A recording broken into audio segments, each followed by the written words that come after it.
নমস্কার বন্ধুরা, আজকে আমি দেখাবো কী করে কবুতরের মাংস ভুনা করতে হয় বাচ্চাদের জন্য, যেন বেবিরা এটা খুবই সহজে খেতে পারে।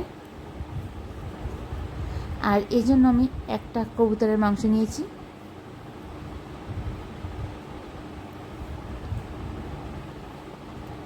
এবার আমি কড়াইতে দিয়ে দেবো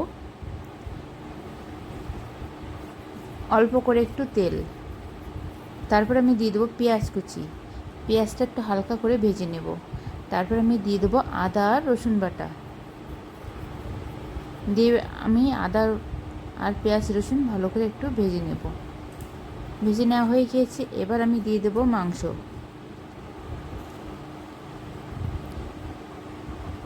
অল্প একটু নাড়াচাড়া করে নেব।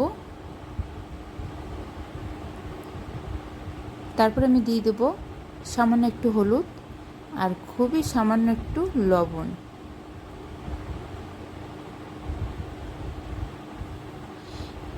যেহেতু 1 বছরের নিচে বাচ্চাদের লবণ দিতে নেই, আর 1 বছরের বেশি হলে সামান্য একটু দেওয়া যায়। এখানে আমার বেবিটার বয়স 1 বছর পূর্ণ হয়ে গেছে, এই জন্য অল্প একটু লবণ দিলাম। এবার আমি একটা আলু কেটে দিয়ে দিয়েছি মাংসের ভিতরে, দিয়ে এবার ভালো করে একটু ভেজে নেব।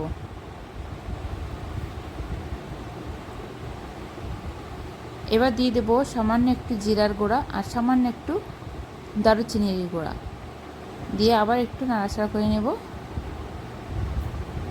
তারপরে দিয়ে দেব জল, দিয়ে একটু ভালো করে ফুটিয়ে রান্না করে নেব।